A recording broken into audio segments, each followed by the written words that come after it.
Hello friends, எல்லாருக்கும் வணக்கம். நம்ம சேனலில் ஆரம்பித்த கிளாஸ் பார்த்தீங்கன்னா, குரூப் 1 ப்ரிலிம்ஸ் ப்ளஸ் மெயின்ஸை ஃபோக்கஸ் பண்ணி நாம் ஒவ்வொரு யூனிட்டாக டீச் பண்ணிக்கிட்டே வரோம். ஆரம்பத்தில் ஐஎன்எம்லேருந்து இப்போ தொடங்கியிருக்கோம். இனி ஐஎன்எம், பாலிட்டி, ஜியாகிரஃபி, எக்கனாமிக்ஸ் எல்லாமே பார்த்தீங்கன்னா ப்ரிலிம்ஸ் ப்ளஸ் மெயின்ஸ் கோர்ஸில் தான் பார்க்க போகிறோம். இதுவரைக்கும் நம்ம என்ன பார்த்துருக்கோன்னா, 19ஆம் நூற்றாண்டு அதாவது 19th செஞ்சுரியில் சோசியல் ரிலீஜியஸ் ரிஃபார்ம் உருவாக காரணங்கள் என்ன, முக்கியமானவர்கள் யாருன்னு பார்த்தோம். இனி அந்த ரிலீஜியஸ் ரிஃபார்ம் ஆர்கனைசேஷன் அதாவது என்னென்ன அமைப்புகள்லாம் சமூக சீர்திருத்த இயக்கத்துக்கு காரணமாக இருந்ததுங்கிறத பார்க்க போகிறோம். அதில் யாரெல்லாம் முக்கியமான தலைவர்கள் என்னென்ன செஞ்சாங்க அப்படிங்கிறத பார்க்க போகிறோம். இது முழுக்க முழுக்க பார்த்திங்கன்னா இந்திய லெவலில் இருக்க சோசியல் ரிலீஜியஸ் ரிஃபார்ம் மூமெண்ட் தான் பார்க்க போகிறோம். இது பார்த்திங்கன்னா பைலிங்குவலாக பார்க்க போகிறோம். நீங்கள் எந்த மீடியமாக இருந்தாலும் சரி, உங்களுக்கு யூபிஎஸ்சி படிக்கிறதுக்கும் இது கொஞ்சம் ஈஸியாக இருக்கும்.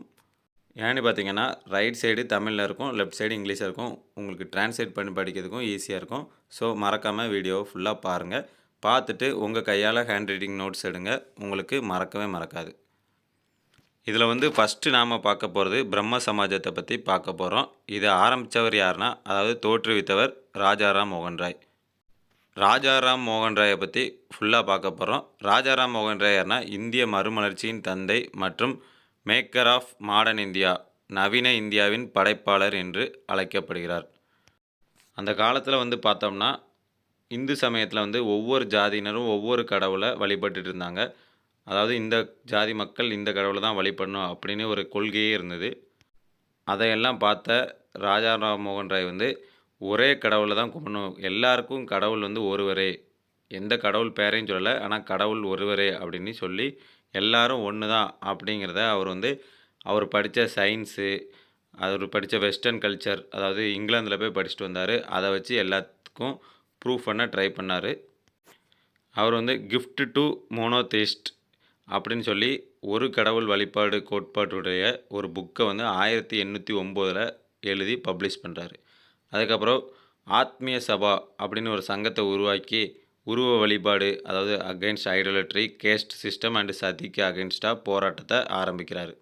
சொசைட்டி ஒரு நன்கு கட்டமைக்கப்பட்ட சொசைட்டியாக இருக்குது.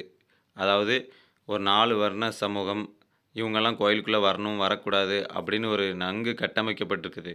திடீர்னு ராஜாராம் மோகன் பாய் இல்லை அதெல்லாம் கூடாது, அதெல்லாம் தப்புன்னு சொன்னால் யார் தான் ஏற்றுக்கிடுவா?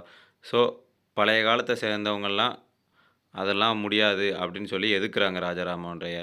அதில் ஒருத்தர் தான் ராஜா ரதக்கந்த் தேப். இவர் ஆத்மீய சபாவுக்கு அகெயின்ஸ்டாக தர்ம சபா அப்படின்னு சொல்லி ஒரு சங்கத்தை ஆரம்பித்து ராஜாராம் மோகன் ராயை எதிர்க்கிறார். ராஜாராம் மோகன் ராயோட தீவிரமான முயற்சியால் சதி, அந்த உடன்கட்டை ஏறும் வழக்கத்தை 1829 பிரிட்டிஷ்காரங்க தடை பண்ணிட்டாங்க. இதை நம்ம போன வீடியோலேயே கிளியராக பார்த்துட்டோம். இருந்தாலும் நான் இந்த வீடியோவில் உங்களுக்கு சொல்கிறேன். பிரம்ம சமாஜத்தோட பிற்காலங்கள் எப்படி இருந்தது, அதாவது ராஜாராம் மோகன் ராய் இறந்ததுக்கு பிறகு எப்படி இருந்ததுங்கிறத பார்ப்போம். ராஜாராம் மோகன் ராய் இறந்ததுக்கு பிறகு தேபேந்திரநாத் தாகூர் அவர் பிரம்ம சமாஜத்துக்கு தலைவராகிறாரு. இவர் தத்துவ போதினி சபா அப்படின்னு 1839 ஒரு சங்கத்தை ஆரம்பித்து தத்துவ போதினி பத்திரிகையை வெளியிடுறாரு. அடுத்து கேசவ் சந்திர சென், தேபேந்திரநாத் தாகூருக்கு பிறகு கேசவ் சந்திர சென் 1858 ஜாயின் பண்ணுறாரு. கேசவ் சந்திர சென் வர்றதுக்கு முன்னாடி இந்த இயக்கம் பெங்காலில் மட்டும்தான் இருந்தது. அவர் வந்த பிறகு அதோட கொள்கைகளை உத்தரப்பிரதேசம், அதாவது யுனைடெட் ப்ரொவின்ஸ், ஐக்கிய மாகாணம்னு சொல்லுவோம், பஞ்சாபு, பாம்பே, மெட்ராஸ்க்கு அவர் பரப்புகிறாரு. ஒரு கட்டத்தில் இவருக்கும் தேபேந்திரநாத் தாகூருக்கும் ஏற்பட்ட மோதல்னால் 2 பேரும் கொஞ்சம் கொஞ்சமாக பிரிகிறாங்க. பிரிஞ்சதில் கேசவ் சந்திர சென் பிரம்ம சமாஜ் ஆஃப் இந்தியா, அதாவது பரத்வர்ஷிய பிரம்ம சமாஜ் அப்படிங்கிற ஒரு சங்கத்தை ஆரம்பித்து அவர் தனியாக பிரம்ம சமாஜ கொள்கைகளை பரப்ப ஆரம்பிச்சிட்டார். இன்னும் கொஞ்ச நாள் கழித்து, அதாவது 1878 மிகப்பெரிய பிரிவாக பிரியுது. எதனாலனா, கேசவ் சந்திர சென் அதாவது பிரம்ம சமாஜ கொள்கை என்னென்னா, குழந்தை திருமணம் அதெல்லாம் பண்ணக்கூடாது, விடோ ரீமேரேஜ், விதவை மறுமணம், அப்புறம் ஒரு தெய்வ வழிபாடு, அகெயின்ஸ்ட் கேஸ்ட்டு, ஜாதிக்கு எதிராக போராடணும், இதெல்லாம் கொள்கை. ஆனால் கேசவ் சந்திர சென் என்ன செய்தார்னா, 13 வயசு பொண்ணை, தன்னோட 13 வயசு பொண்ணை ஒரு மகாராஜாவுக்கு கல்யாணம் பண்ணி கொடுக்குறாரு. இதனால் அங்கே இருந்த பிரம்ம சமாஜத்தோட ஃபாலோவர்ஸ் எல்லாமே கொந்தளிப்பாகி கோவத்தில் பிரிஞ்சு போகிறாங்க. பிரிஞ்சு போனது மட்டும் இல்லாமல் சாதாரண பிரம்ம சமாஜ் அப்படின்னு ஒரு சங்கத்தையும் ஆரம்பிக்கிறாங்க.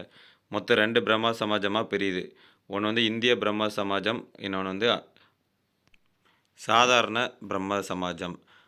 அதாவது சாதாரண பிரம்ம சமாஜம். இதுக்கு தலைவர் யாருன்னா, ஆனந்த மோகன் போஸ், சிப் சந்திரதேவ், உமேஷ் சந்திர தத்தா. இவங்க எல்லாம் இதுக்கு தலைவரா இருக்கிறாங்க. இதான் பிரம்ம சமாஜத்தோட கதை. பிற்காலத்தில கொஞ்சம் கொஞ்சமா பிரம்ம சமாஜம் மறைஞ்சு போயிருது. அடுத்து வந்து யங் பெங்கால் மூவ்மெண்ட், இளம் வங்காள இயக்கம். இத வந்து ஒரு டைம் பழைய குரூப் 1 சிலபஸ் பேஸ் பண்ணி ஒரு டைம் கேட்டிருக்காங்க. இதோட லீடர் யாருன்னு பார்த்தீங்கன்னா, ஹென்றி விவியன் டெராசியோ. இவர் தான் யங் பெங்கால் மூவ்மெண்ட் அப்படிங்கிற ஒரு இயக்கத்த ஆரம்பிக்கிறாரு.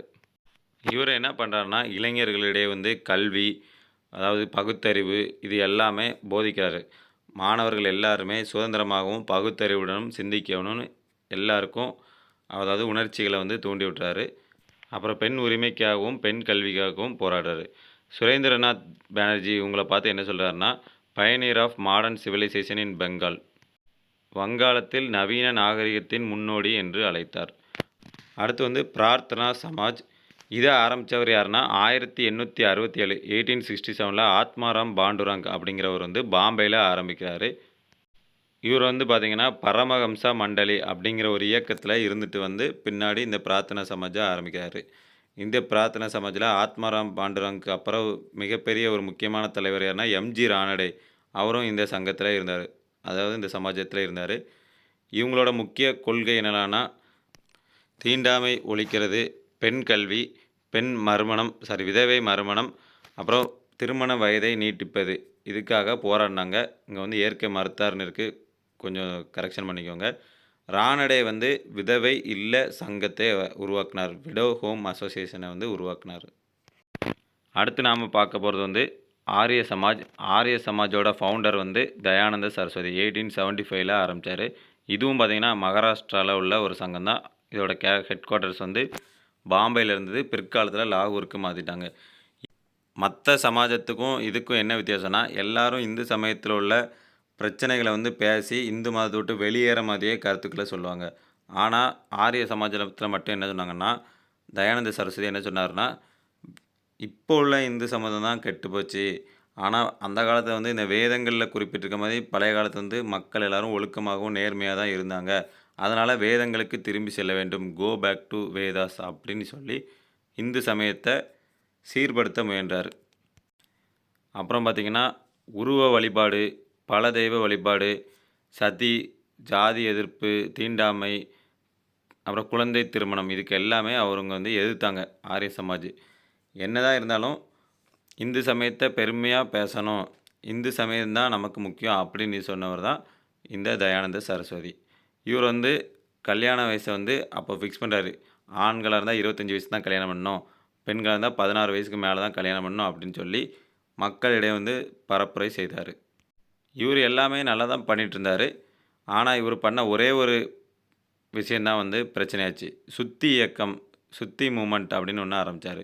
இது என்னன்னா, ஹிந்துஸ்லேருந்து கிறிஸ்டினா கன்வெர்ட் ஆனவங்களும், முஸ்லீமா கன்வெர்ட் ஆனவங்களும் மறுபடியும் ஹிந்துஸ்க்கு மாறணும் அப்படின்னு சொல்லி பரப்புரை பண்ணாரு. அது ஒண்ணு தான் பார்த்தீங்கன்னா, அந்த காலத்தில ரொம்ப பெரிய பிரச்சனையாச்சுது. இவரு ஒரு புக் எழுதினாரு. சத்யார்த்த பிரகாஷ்.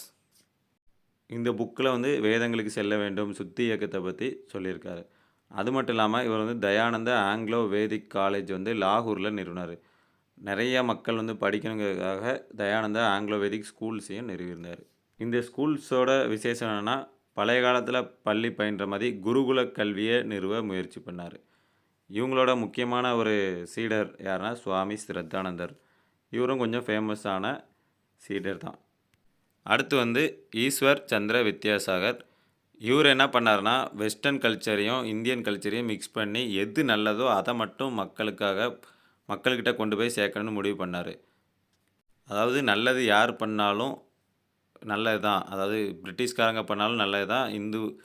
இந்து சமயத்தில இருந்தாலும் நல்லது தான் அப்படின்னு சொன்னவர் தான் இந்த ஈஸ்வர் சந்திர வித்யாசாகர். இவர் வந்து ஒரு சான்ஸ்கிரிட் காலேஜுக்கு வந்து பிரின்சிபலா இருந்தாரு. அதாவது பிராமின்ஸ் அகெயின்ஸ்ட்டா எதிர்த்தாரு. இப்படிலாம் நெறைய விஷயம் பண்ணியிருக்காரு. முக்கியமா இவர் பண்ணது என்னன்னா, விடோ ரீமேரேஜ் அசோசியேஷன் தான். விதவைகளுக்கு விதவை மறுமண சங்கத்த ஆரம்பிச்சாரு. அது மட்டும் இல்லாம, சைல்டு மேரேஜுக்கும், பாலிகாமிக்கும் அகைன்ஸ்ட்டா இருந்தாரு. சைல்டு மேரேஜ்னா கம்மியான வயசுல பெண்களை வந்து கல்யாணம் பண்ணி கொடுக்கறது, அதுவும் வயது முதிர்ந்த ஆளுகளுக்கு கல்யாணம் பண்ணி கொடுக்கறது. அடுத்து பாலிகாமி, பலதார மறுமணம் இதுக்கெல்லாம் எதிர்த்து போராடினார். அடுத்து பாலசாஸ்திரி ஜம்பேத்கர். எல்லா தலைவர்களும் மேடை ஏறி பேசும்போது இவர் வந்து நியூஸ் பேப்பரில் தைரியமாக எல்லாருக்கும் அகெயின்ஸ்டாகவும் பேசினார். பிரிட்டிஷ்க்கு அகெயின்ஸ்டாகவும் பேசினார், பிராமின்ஸ்க்கு அகெயின்ஸ்டாகவும் இவர் வந்து பேசினார். இவர் வந்து 1832 தர்பன் அப்படிங்கிற ஒரு இதெல்லாம் ஆரம்பித்தார். இதெல்லாம் ஆரம்பித்து சமூக பிரச்சனை, பொருளாதார பிரச்சனை, எல்லா பிரச்சனையும் பார்த்திங்கன்னா நியூஸ் பேப்பரில் தைரியமாக எழுதினார். அதாவது இந்த காலத்திலே பார்த்திங்கன்னா நம்ம வந்து ஒரு அரசியல் கட்சிக்கு அகெயின்ஸ்டாக எழுதுறதுக்கு பயப்படுவோம். இப்போ பார்த்திங்கன்னா டிஎம்கே கட்சி இருக்காங்க, எல்லார்ட்டையும் மொபைல் ஃபோன் இருக்குது. தைரியமாக டிஎம்கேவுக்கு அகெயின்ஸ்டாக எத்தனை பேர் பேசுவோம்? ஒரு சில பேர் தான் பேசுவாங்க. அதேமாதிரி ஏடிஎம்கேக்கு அகெயின்ஸ்டாகவும் ஒரு சிலர் தான் பேசுவாங்க. பிஜேபிக்கு அகெயின்ஸ்டாகவும் ஒரு சில பேர் தான் பேசுவாங்க. இவங்களாம் ஆளுங்கட்சியாக இருந்தவங்க, இருக்கிறவங்க, இவங்களுக்கு அகெயின்ஸ்டாக பேசணுன்னா இப்போவே நமக்கு வந்து ஒரு மாதிரி இருக்கும். ஆனால் அந்த காலத்தில் 1830களில் வந்து தைரியமாக நியூஸ் பேப்பரில் எழுதினவர் வந்து இந்த பாலசாஸ்திரி ஜம்பேத்கர். இவர் வந்து 1832 தர்பன் ஒரு இதெல்லாம் ஆரம்பித்து இதெல்லாம் பண்ணார். அதனால் இவர் வந்து மராத்தி ஜேர்னலிசத்தோட ஃபாதர் அப்படின்னு அழைக்கப்படுறாரு. 1840 திகர்சன் அப்படிங்கிற இன்னொரு நியூஸ் பேப்பர் ஆரம்பித்து அறிவியல் கதைகள், அறிவியல் வரலாறு எல்லாத்தையுமே பப்ளிஷ் பண்ணி மக்கள்கிட்ட வந்து அறிவியல் கருத்துக்களை பரப்புரை செய்தார். இவர் வந்து பாம்பே நேட்டிவ் ஜென்ரல் லைப்ரரின்னு ஒரு லைப்ரரியும், நேட்டிவ் இம்ப்ரூவ்மெண்ட் சொசைட்டின்னு ஒரு சங்கத்தையும் ஆரம்பித்தார். அப்புறம் எல்ஃபின்ஸ்டன் காலேஜ் அப்படின்னு மகாராஷ்டிராவில் இருக்க ஒரு காலேஜுக்கு ஹிந்தி ப்ரொஃபஸர், முதல் ஹிந்தி ப்ரொஃபஸர் இவர் தான். அடுத்து வந்து பரமஹம்ச மண்டாலி இப்படின்னு ஒரு சங்கம் வந்து மகாராஷ்டிராவில் 1849 உருவாக்கப்பட்டது. இதோட தோற்றுவித்தவர்கள், அதாவது இதோட ஃபவுண்டர்ஸ் யாரென்னா தாதாபா பாண்டுரங் மற்றும் மேதாஜி துர்காராம். இந்த சங்கத்தோட கொள்கை என்னென்னா ஒரே கடவுள் கொள்கை தான். இந்த சங்கத்தோட கொள்கை என்னென்னா ஒரு தெய்வ கோட்பாடு மற்றும் சமதர்மத்தை வந்து எல்லார்ட்டையும் நிறுவ ட்ரை பண்ணாங்க. மக்கள்கிட்ட வந்து இந்த பேச்சு உரிமையை பற்றி விளக்கி சொன்னாங்க. எல்லாரும் பேசுறதுக்கு உரிமை இருக்குது, பிராமணிசத்துக்கு அகெயின்ஸ்டாக பேச வாங்க அப்படின்னு சொல்லி எல்லோரையும் அழைச்சாங்க. அப்புறம் விடோரி மேரேஜ் மற்றும் உமன் எஜுகேஷனுக்காக போராடினாங்க. அடுத்து சத்யசோதக் சமாஜ், முக்கியமானது சத்யசோதக் சமாஜ் மற்றும் ஜோதிபாராவ் பூலேயை பற்றி பார்க்க போகிறோம். ஜோதிராவ் பூலே இவர் வந்து பார்த்திங்கன்னா 1827 மாலி அப்படிங்கிற ஒரு சமூகத்தில் வந்து பிறக்கிறாரு. மாலி சமூகம் வந்து மகாராஷ்டிராவில் தாழ்த்தப்பட்ட சமுதாயத்தில் ஒன்று. இவங்களுக்கும் கல்வி எதுவுமே கொடுக்கல. ஆனால் இவர் வந்து போராடி கஷ்டப்பட்டு இந்த பிரிட்டிஷ்காரங்க உதவியோட காலேஜை முடிச்சிட்டாரு. காலேஜை முடித்தது மட்டும் இல்லாமல் எல்லாருக்கும் ஸ்கூலையும் ஆரம்பிக்கிறாரு. 1848 ஜோதிபாராவ் பூலேவும் இவங்களோட ஒய்ஃப் சாவித்திரிபாய் பூலேவும் பெண்களுக்கான ஸ்கூல் எல்லாமே ஆரம்பிக்கிறாங்க. இவங்க வந்து 1873 1873 சத்யசோதக் சமாஜ், அதாவது உண்மை தேடுவோர் சங்கம்னு ஒரு சங்கத்தை ஆரம்பித்து மக்களிடையே வந்து சமூக கருத்துக்களை பரப்புனாங்க. இவங்களோட முதல் கொள்கை என்னென்னா இந்த பிராமினிசத்தோட அப்பர் கேஸ்ட் டாமினேஷன், அதாவது உயர் சாதி கொள்கையை வந்து எதிர்க்கிறது தான் இவங்களோட முக்கியமான கொள்கை. இவங்க பண்ண சேவையெல்லாம் என்ன பார்த்திங்கன்னா சமூக சேவை, ஏழை மக்களுக்கு கல்வி கொடுக்கறது, பெண்களுக்கு கல்வி கொடுக்கறது, இந்த மாதிரி தான் இவங்களோட சேவை இருந்தது. இவர் வந்து ஒரு 2 புக்கு எழுதியிருக்காரு. ஒன்று வந்து சர்வஜனிக் சத்ய தர்மா மற்றும் குலாம்கிரி, இப்படி 2 புக்கு எழுதியிருக்கிறாரு. எல்லாருமே ராமரை கடவுளாக வழிபட்டு இருக்கும்போது இவர் வந்து ராஜா பலி அப்படிங்கிறவரை கடவுளாக வழிபட ஆரம்பித்தார். எல்லார்ட்டையும் இந்த கருத்தை பரப்புரை செய்தார். இவரும் சாவித்திரிபாய் பூலேவும் சேர்ந்து பெண்களுக்கான ஒரு ஸ்கூலை வந்து 1848 பூனாவில் ஓப்பன் பண்ணுறாங்க. பிற்காலத்தில் இவர் வந்து மகாத்மா அப்படின்று அழைக்கப்படுகிறார். அடுத்து நம்ம பார்க்க போகிறது கோபால்கரி தேஷ்முக் லோகவாதி. இவரும் மகாராஷ்டிராவை சேர்ந்த ஒரு சமூக சீர்திருத்தவாதி தான். இவர் வந்து ஒரு ஜட்ஜாக இருந்ததுனால, அதாவது மக்களுக்கு சட்டங்கள் எல்லாமே கொண்டு போய் சேர்க்கணும் அப்படிங்கிற விதத்தில் நிறைய கருத்துக்களை வந்து நியூஸ் பேப்பர் மூலமாக பரப்புனார். இவரோட புனைப்பெயர் தான் லோகாஹிதவாதி. இதுதான் அவரோட புனைப்பெயர். ஒரிஜினல் பெயர் வந்து கோபால்கரி தேஷ்முக். புனைப்பெயர் லோகாஹிதவாதி அப்படிங்கிற பெயரில் வந்து நிறைய கட்டுரைகளை வந்து எழுதினார். சாதிய அடக்குமுறைக்கு அகெயின்ஸ்டாக நியூஸ் பேப்பரில் எழுதினார். இவர் ஆரம்பித்த நியூஸ் பேப்பர் வந்து வார இதழ் வந்து ஹிட்டக்கு அப்படிங்கிற ஒரு இதழை ஆரம்பித்தார். அப்புறம் முக்கியமான பீரியடிக்கல்ஸை கண்டுபிடிச்சதில் முக்கிய பங்கு வகித்தார். கியான் பிரகாஷ், இந்து பிரகாஷ், லோகாஹிதவாதி இதில் முக்கிய பங்காற்றினார். ஸ்பெக்ட்ரம் புக்கில் வந்து பார்த்தோம்னா இதே மாதிரி நிறைய பேர் இருக்காங்க. அதாவது இதுவரை நம்ம படிக்காத நிறைய பேர் இருக்காங்க. ஆனால் அவங்கள பற்றின முக்கியமானது எதுவுமே ரொம்ப கம்மியாக தான் இருக்குது. ஸோ அதை மட்டும் ஃபாஸ்ட்டாக எடுத்துகிட்டு போயிடலாம். முக்கியமான சங்கங்கள் எல்லாமே கொஞ்சம் டீட்டெயிலாக பார்க்கலாம். அடுத்து வந்து கோபால் கணேஷ் அகர்கர். இவரும் மகாராஷ்டிராவை சேர்ந்த ஒரு சீர்திருத்தவாதி தான். இவர் வந்து Deccan education society, new English school, Ferguson college இந்த மாதிரி காலேஜ் ஆரம்பிக்கிறதுல முக்கிய பங்கு வகித்தார். அதாவது ஃபவுண்டர்னே இவரை சொல்லலாம். இவர் வந்து கேசரி திலகர் ஆரம்பித்த கேசரி இதழில் முதல் எடிட்டராக இருந்தார். அப்புறம் பிற்காலத்தில் சுதாரக் அப்படிங்கிற ஒரு நியூஸ் பேப்பர் ஆரம்பித்து அதுக்கு ஓனராக இருந்தார். அதில் வந்து அன்டச்சபிலிட்டி மற்றும் கேஸ்ட் சிஸ்டத்துக்கு அகெயின்ஸ்டாக பேச தொடங்கினார்.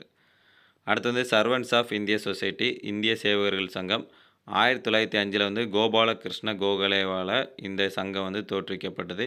இந்த சங்கம் வந்து பார்த்திங்கன்னா முழுக்க முழுக்க கஷ்டப்படுற மக்களுக்கு சேவை செய்யணும், அதை நோக்கமாக கொண்டு தான் இந்த சங்கம் வந்து ஆரம்பிக்கப்பட்டது. கோபாலகிருஷ்ண கோகலேவை பற்றி எல்லாருக்கும் தெரியும். அவர் வந்து ஒரு இந்திய தேசிய தலைவர். இந்திய விடுதலை போராட்டத்துக்காக ரொம்பவே போராடியிருக்காரு. அவர் ஆரம்பித்தது தான் இந்த சங்கம். இவர் வந்து 1911 ஹித்தாவதா அப்படிங்கிற ஒரு நியூஸ் பேப்பரை ஆரம்பித்து இந்த சங்கத்துக்காக அந்த கருத்துக்களை இதில் எழுதினார். கோகலே இறந்த பிறகு ஸ்ரீனிவாச சாஸ்திரி அப்படிங்கிறவர் இதோட தலைவராக இருந்தார். Social service league. இந்த லீக் வந்து பார்த்தோம்னா கோகலேயோட சீடரான நாராயண் மல்கர் ஜோஷி என்பவரால் இந்த லீக் வந்து தோற்றுவிக்கப்பட்டது. இதுவும் பார்த்திங்கன்னா சர்வன்ட்ஸ் ஆஃப் இந்தியா சொசைட்டி மாதிரியே தான், வேறு எந்த வித்தியாசமும் இதில் கிடையாது. ஏழை மக்களுக்கு உதவணும், ஸ்கூல் ஓப்பன் பண்ணணும், லைப்ரரி ஓப்பன் பண்ணுறோம், எல்லாருக்கும் கல்வியை போதிக்கணும், இதுதான் இவங்களோட முக்கிய கொள்கை. அது மட்டும் இல்லாமல் ஜோஷி வந்து all India trade union Congress, அகில இந்திய தொழிற்சங்கத்தை நிறுவுவதில் முக்கிய பங்கு வகித்தார். இவர் தான் அதோட முக்கிய நிறுவனரே இவர் தான். நிறைய பேர் சேர்ந்து இந்த சங்கத்தை ஆரம்பித்தாங்க. அதோட முக்கிய தலைவர் வந்து ஜோஷி. அடுத்து நம்ம பார்க்க போகிறது ராமகிருஷ்ணா இயக்கம் மற்றும் சுவாமி விவேகானந்தா. ராமகிருஷ்ண பரமஹம்சா இவர் யார்? இவர் வந்து ஒரு முக்கியமான ஒரு கடவுள் பக்தி கொண்டவர். தமிழ்நாட்டில் வள்ளலார் மாதிரி மகாராஷ்டிராவில் இவர். ஆரம்பத்தில் ஒரு காளி கோயிலில் சாதாரண ஒரு பூசாரியாக இருந்து பின்னாடி கடவுள் மேலே பக்தியால் ஒரு மிகப்பெரிய அளவில் ஒரு குரு ஆகிட்டார். இவர் வந்து ஆரம்ப காலத்தில் பூசாரியாக இருக்கும்போது கோயிலுக்கு வரவங்ககிட்ட வந்து நல்ல நல்ல கருத்துக்களை சொன்னதுனால இவர் வந்து கொஞ்சம் ஃபேமஸ் ஆகிட்டார். இவர் வந்து மக்கள்கிட்ட நல்ல கருத்துக்களை எடுத்து சொன்னதுனால மேடைகள்லாம் பேச அழைச்சாங்க. அங்கே பேசி பேசி இவர் வந்து ஃபேமஸ் ஆகிட்டார்.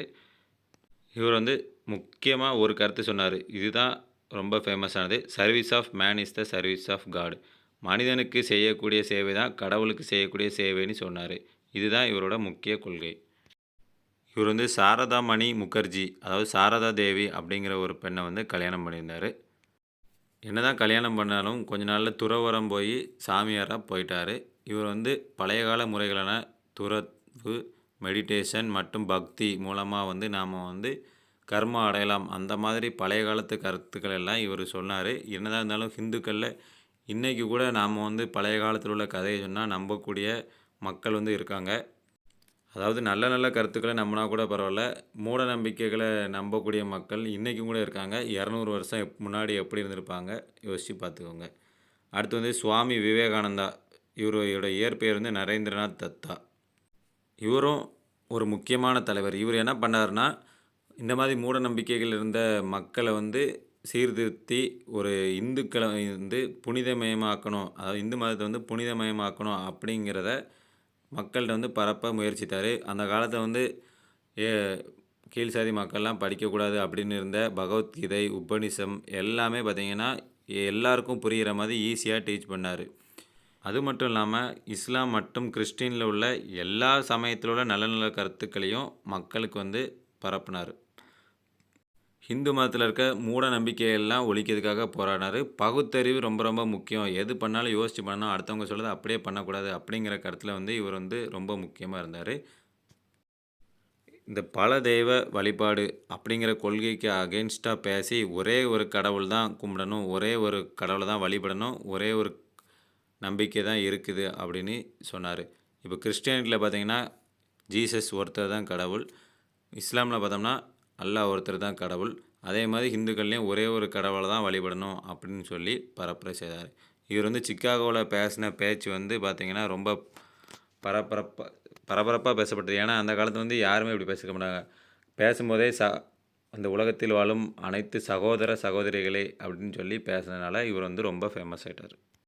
முக்கியமா இந்த சகோதரத்துவத்த பரப்புனதுனால ஃபேமஸ் ஆயிட்டாரு.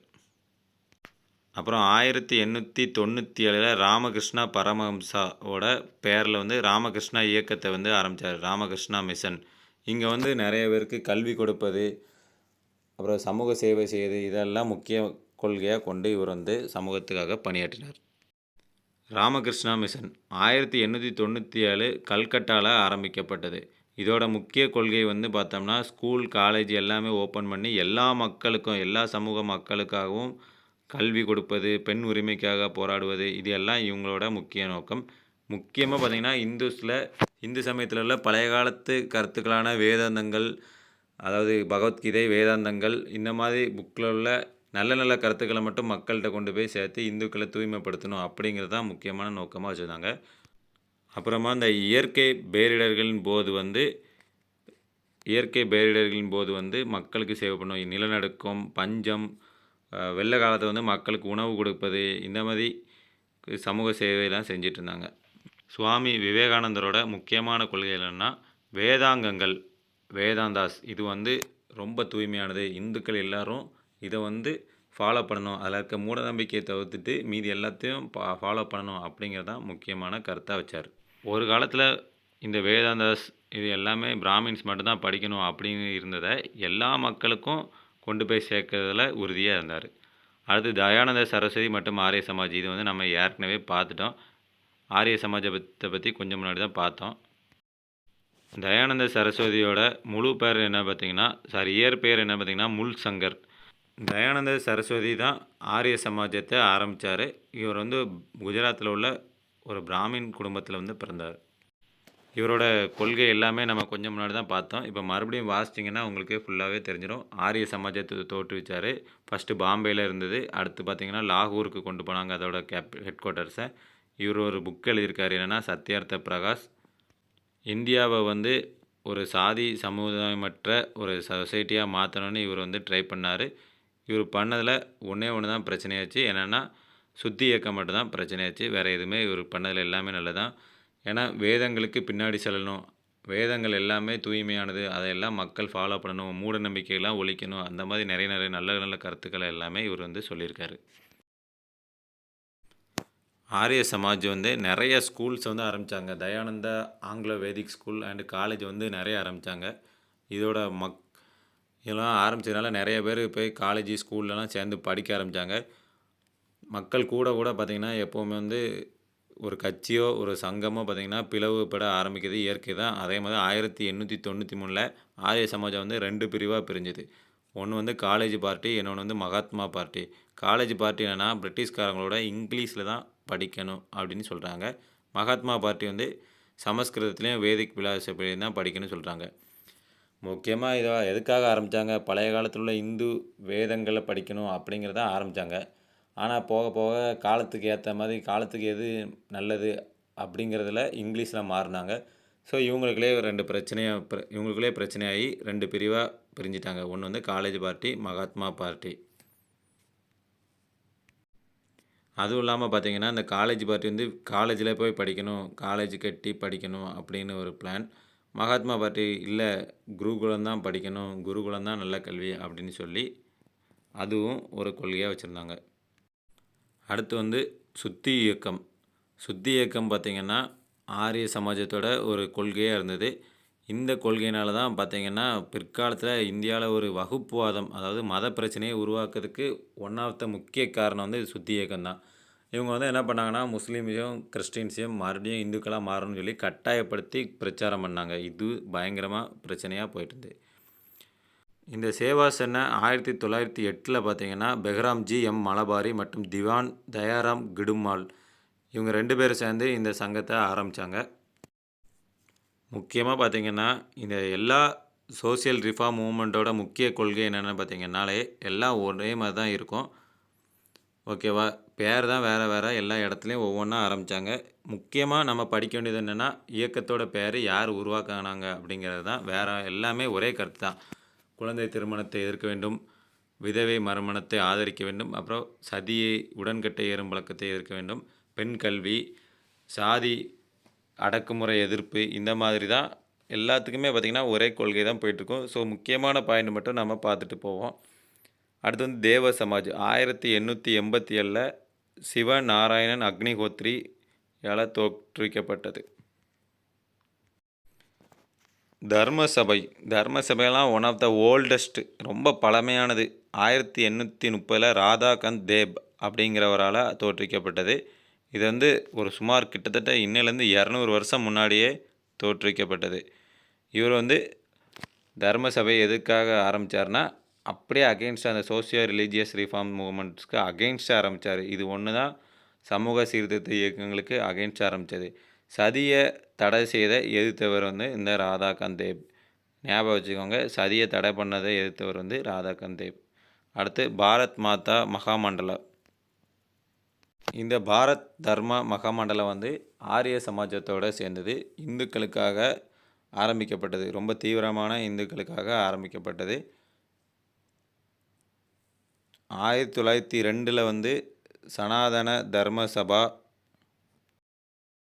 தர்ம மகா பரிஷத், தர்ம மகாமண்டலி இந்த 3 இயக்கத்தையும் ஒன்றா இணைச்சி இந்த இயக்கத்தை ஆரம்பித்தாங்க. இது வந்து மதன் மோகன் மாளவியா இவர் தான் இதோட முக்கிய தலைவராக இருந்தார். அடுத்து ராதா சுவாமி இயக்கம் 1861 துளசிராம் அப்படிங்கிறவரால் வந்து தோற்றுவிக்கப்பட்டது இந்த இயக்கம். இந்த ராதா சுவாமி, அதாவது துளசிராம் தான் பிற்காலத்தில் ராதா சுவாமி என்று அறியப்பட்டார். இவர் வந்து சிவ் தயாள் சாஹேப் அப்படிங்கிற பெயராலையும் அழைக்கப்பட்டார். கடவுள் ஒருவரே, குரு தான் கடவுள் அப்படின்னு சொன்னார். இவர் வந்து கோயில், உருவ வழிபாடு இதுக்கு எல்லாமே அகெயின்ஸ்டாக இருந்தார். அடுத்து நாம் பார்க்க போகிறது கேரளாவில் உள்ள இயக்கத்தை பற்றி பார்க்க போகிறோம். இவ்வளோ நேரம் நம்ம வந்து வட இந்தியாவில் பார்த்தோம். இப்போ வந்து தென்னிந்தியாவில் உள்ள ஒரு இயக்கத்தை பற்றி பார்க்க போகிறோம். ஸ்ரீ நாராயணகுரு தர்ம பரிபாலன யோஜனா. ஈழவ சமுதாய மக்கள் சந்தித்த பிரச்சனைகள் என்னெல்லாம் பார்த்திங்கன்னா, அதாவது அப்பர் கேஸ்ட்டுக்கு இருந்த பொதுவாக இருந்த கிணத்துல வந்து தண்ணி குடிக்கக்கூடாது, கோயிலுக்குள்ளே போகக்கூடாது, அவங்க போன தெருவுக்குள்ளே போகக்கூடாது, செருப்பு போட்டு போகக்கூடாது, இந்த மாதிரி நிறையா அடக்குமுறைகளை வந்து ஈழவ மக்கள் மேலே திணிச்சாங்க. இவங்களுக்கு எல்லாம் அகெயின்ஸ்டாக போராடினவர் தான் இந்த நாராயணகுரு. என்னதான் இவங்க வந்து கேரளாவில் 26% இருந்தாலும் ஆனால் இவங்களுக்கான மரியாதை வந்து கிடைக்கவே இல்லை. இவர் தான் அதுக்காக போராடினார். இந்துக்களில் மிகப்பெரிய கடவுளில் ஒருத்தரான சிவனை வந்து பிராமின்ஸும் ஒரு சில அப்பர் கேஸ்ட் மட்டும்தான் வழிபடணும் அப்படின்னு இருந்த காலகட்டத்தில் இவர் வந்து ஈழவர்களுக்காக சிவலிங்காவை அறிவுபுரம் அப்படிங்கிற ஊரில் 1888 நிறுவினார். இதுக்காக பல பிரச்சனைகளை இவர் வந்து சந்திக்க வேண்டியிருந்தது. இந்த அறிவுபுரம் ஸ்ரீ நாராயணகுரு தர்ம பரிபாலன யோகம் அப்படிங்கிற ஒரு சங்கத்தை வந்து 1903 நிறுவுறாரு. தலைவர் வந்து நாராயணகுரு, செக்ரட்டரி செயலாளர் வந்து குமரன் ஆசான். இதில் வந்து முக்கியமாக இன்னொருத்தர் வந்து பங்கு வகித்தார். அவர் வந்து டாக்டர் பல்பு, மலையாளி. இவர் வந்து மலையாளத்தில் ரொம்ப ஃபேமஸானவர். இங்கே வந்து பார்த்திங்கன்னா இந்த இளவர்கள் வந்து போராடின நாராயணகுரு என்ன சொல்கிறாருன்னா, அனிமல் சாக்ரிஃபைஸ், விலங்குகளை பலியிடக்கூடாது, ஒரே கடவுளை தான் கும்பிடணும், அதாவது வழிபடணும், ஜாதி இருக்கக்கூடாது, எல்லா வகுப்பினரும் அவங்க உருவாக்கின கோயிலுக்கு போகலாம், அதாவது அறிவுபுரம் கோயிலுக்கு போகலாம் அப்படின்னு சொல்கிறாரு. இந்த அறிவுபுரம் கோயில் சுவரில் என்ன எழுதியிருக்காங்கன்னா, சாதி அல்லது இனத்தின் பிளவு, சுவர்கள் அல்லது போட்டி, நம்பிக்கையின் வெறுப்பு இல்லாமல் நாம் அனைவரும் இங்கே சகோதரத்துவத்துடன் வாழ்கிறோம் அப்படின்னு சகோதரத்துவத்தை வந்து மக்கள் வந்து பரப்புனாங்க. அடுத்து நாம் பார்க்க போகிறது தமிழ்நாட்டில் உள்ள நீதி கட்சி.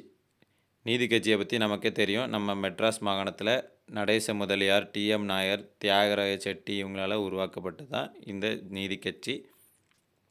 அடுத்து 1917 மெட்ராஸ் பிரசிடென்சி அசோசியேஷன் அப்படின்னு ஒரு சங்கத்தையும் ஆரம்பிச்சிருக்காங்க. மெட்ராஸ் மாகாண சங்கம் 1917. இது வந்து லோவர் ஜாதி, அதாவது கீழ் சாதி மக்களுக்காக சட்டமன்றத்தில் இடஒதுக்கீடு கேட்டு போராடினாங்க. அடுத்து நீதி கட்சிக்கு அப்புறம் சுயமரியாதை இயக்கம் ஆரம்பித்தவர் ஈவி ராமசாமி நாயக்கர். பெரியாரை பற்றி எல்லாருக்குமே தெரியும். அப்படி இல்லைனாலும் நம்ம வந்து தமிழ்நாடு ஹிஸ்ட்ரி படிக்கும்போது வந்து பெரியாரை பற்றி ஃபுல்லாக படிச்சுக்கலாம், ஒன்றும் பிரச்சனை இல்லை. அப்புறம் தென்னாட்டில நடந்த முக்கியமான கோயில் நுழைவு இயக்கங்கள் பத்தி தான் இப்போ பார்க்க போறோம். கோயில் நுழைவு எதுக்காக ரொம்ப முக்கியமா பேசப்படுறது? அதாவது நம்ம உலகத்தில பிறந்த எல்லாருமே பார்த்தீங்கன்னா, ரொம்ப ரொம்ப ஒரு நம்ம சோர்ந்து போன நேரமோ, நம்பிக்கை இல்லாத நேரமோ வழிபடுறது வந்து ஒரு கடவுள்ட்ட தான். அந்த கடவுள் வந்து பெரிய கடவுள், சக்தி வாய்ந்த கடவுளா இருக்கணும் அப்படின்னு சொல்லி எல்லாருக்கும் ஆசை இருக்கும். இப்போ வந்து பார்த்தீங்கன்னா, கிறிஸ்டியானிட்டிலயும், இஸ்லாம்லயும் பார்த்தீங்கன்னா, ஒரே கடவுளுங்கிறதுனால அங்க வந்து பிரச்சனை இல்ல. ஆனா இந்துக்கள்ல வந்து 1000 கடவுளுக்கு மேல இருக்காங்க.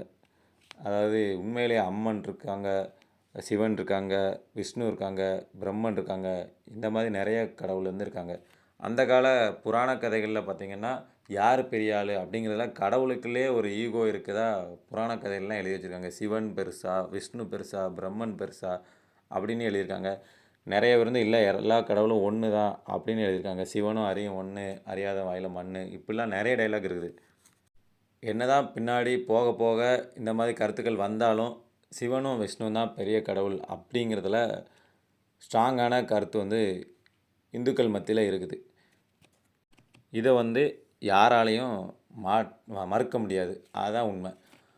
இப்போ வந்து பிராமின் சொசைட்டில வந்து என்னாச்சுன்னா, 4 வர்ண ஜாதியா பிரிச்சுட்டாங்க. ஒண்ணு வந்து அப்பர் காஸ்ட் அவங்க வந்து பிராமின்ஸ். அடுத்து வந்து சத்திரியர் காஸ்ட். இவங்கலாம் போரிடுறவங்க, போர் செய்றவங்க. அடுத்து வந்து வைசியாஸ் இவங்கெல்லாம் வணிகம் பண்ணுறவங்க, வியாபாரம் பண்ணுறவங்க. அடுத்து வந்து சூத்திரர்கள். இதில் 3 பேருக்கு தான் பார்த்தீங்கன்னா மரியாதை கொடுத்துருந்தாங்க.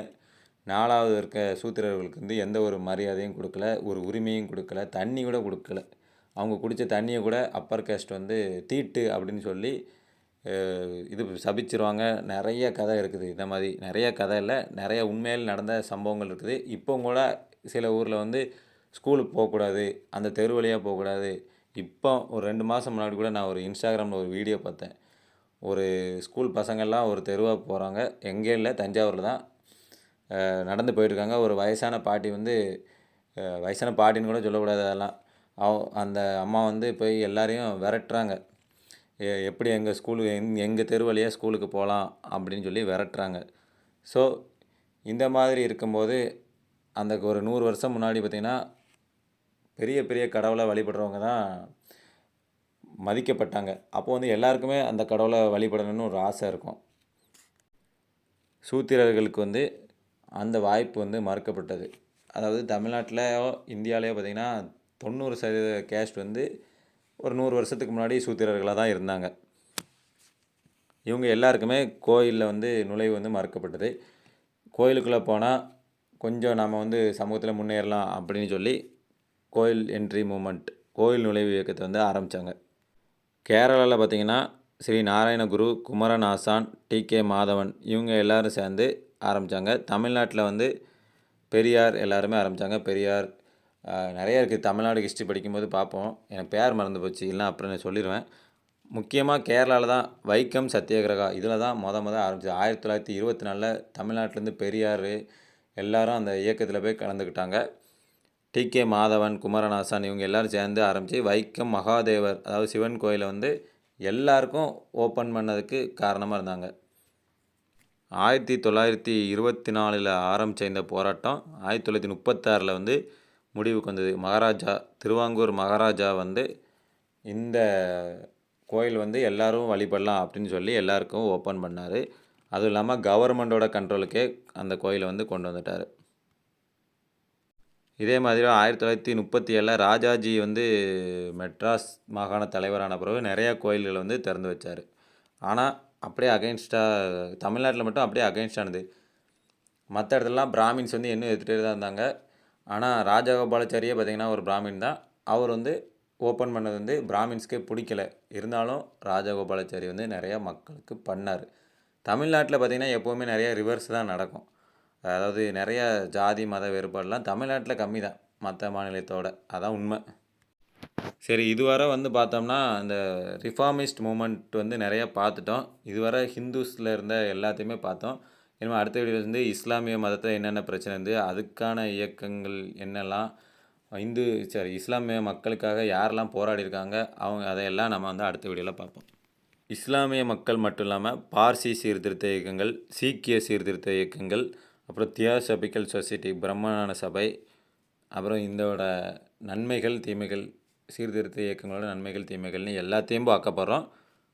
நம்ம சேனலுக்கு இதுவரை சப்ஸ்கிரைப் பண்ணாதவங்க பண்ணிக்கோங்க. அப்போ தான் இந்த மாதிரி வீடியோஸ்லாம் உங்களை வந்து ரீச் ஆகும். தேங்க்யூ.